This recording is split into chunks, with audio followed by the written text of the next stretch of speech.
त्रिपुरा हास्तनि हुकबार मंत्री रतन लाल नाथनि मानजाक मुंबाय 3 जून तालनि चिथाम सालमारि चासल किल्लाव mega oil palm plantation programme खलायजाखा जेंसारिनाय अंगै मानजागैखा हुकबार मंत्री रतन लाल नाथ त्रिपुरा विधानसभानि speaker Rampada Jamatia MLA Abhishek Debroy MLA Jitendra Majumdar खबै हुकबार तांगबिदिगनि जुदा जुदा आदंग्र त्रिपुरा हास्तोआव हुकबार खालायनि रगनो सुगांगै तलांनानै गोबांनि स्लाय गोबां तैबो रां आजिमुंनि लामफोनगै रुनानि बागै हुकबार तांबेदे शालब्रुम खलाय दंगो शामुक मागनां बिथि बोराय मागनां हुकबार खलायथनि नांमानि मानिखनि बागै दंगो अबाहाय केनो पामनि हुकबार खलायै हास्तनि हुकबार खलायनि रग रां थंकराक अंगै मानना तैखे पामनि हुकबार खलायनि बागै कक गजरि दंगो मंत्री रतनलाल नाथ किल्लाव mega oil palm plantation programme क्लाइमुनि बिसिंतै हुकबार खलायनि रगनो पाम ऑयल नि हुकबार खलायनि बागै शाखा এটা হলো পাম অয়েল।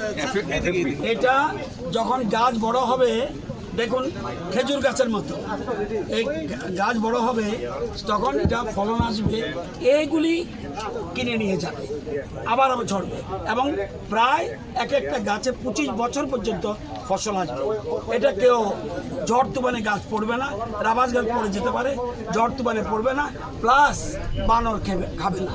বানর অনেক সময় আমাদের বিভিন্ন ফসল খেয়ে ফেলে, এটা খেতে পারবে না। এটা অনেক কিছুই লাভপ্রদ করেনি। রাবার গাছের মাঝখানে কি লাগাবেন? কিন্তু পাম অয়েলের মধ্যে গাছের মধ্যে যে দূরত্ব আছে, আপনি যে কোনো এমনকি আনারস লাগাতে পারবেন, আনারস লাগাতে পারবেন।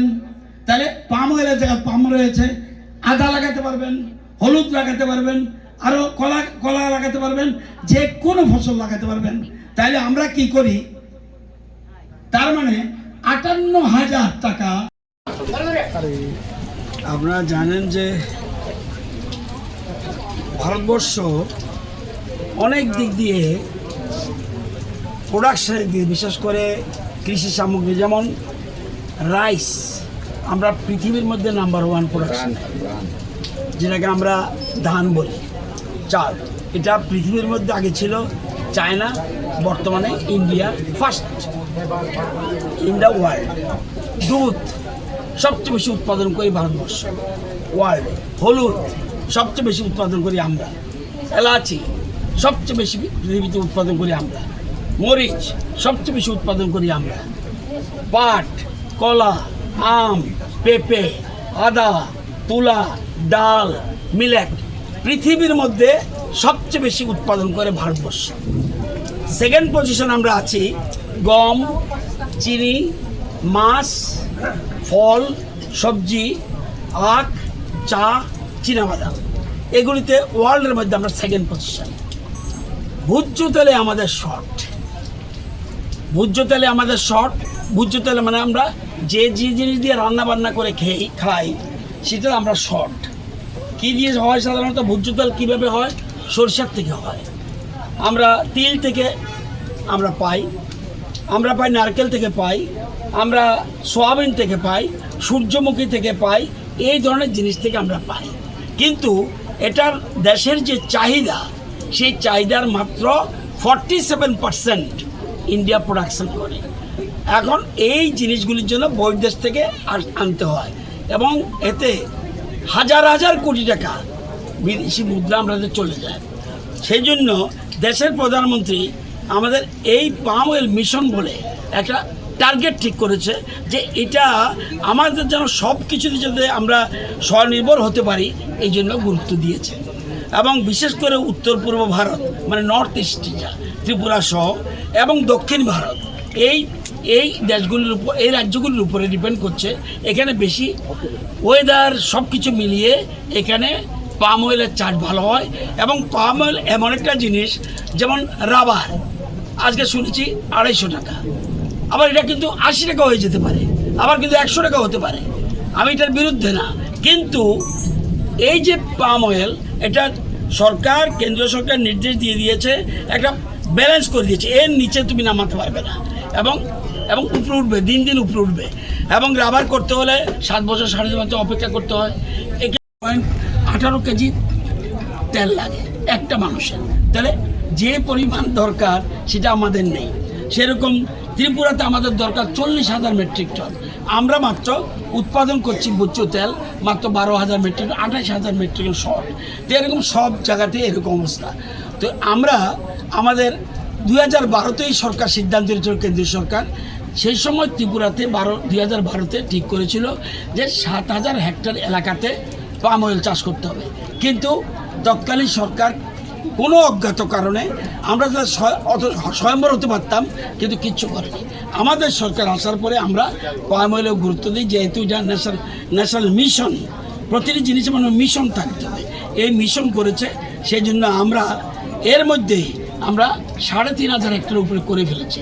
আমরা প্রাথমিক দিকে আমরা আমাদের একটা ইয়েতে দেখা গেছে যে আমাদের রাজ্যে আমরা ইচ্ছা করলে আমাদের অনেক বেশি চাহিদা আছে, অনেক বেশি। আমরা সরকার কি করছে এটা আপনাদের বিনামূল্যে বিনা পয়সা দেই, এবং চারার মূল্য এক একটা জায়গা লাগাতে যে চারা গাছ লাগবে এটা হলো 29,000 টাকা দাম, ফ্রি। তারপরে জঙ্গল পরিষ্কার করার জন্য 3,000 টাকা দেই হেক্টরে। আমরা টেরেস তৈরি করার জন্য, উঁচু নিচু করতে হবে, টেরেস তৈরি করার জন্য 4,000 টাকা দিই হেক্টরে। আমরা বেড়া দেওয়ার জন্য সেটার জন্য 4,000 টাকা হেক্টরে দিই।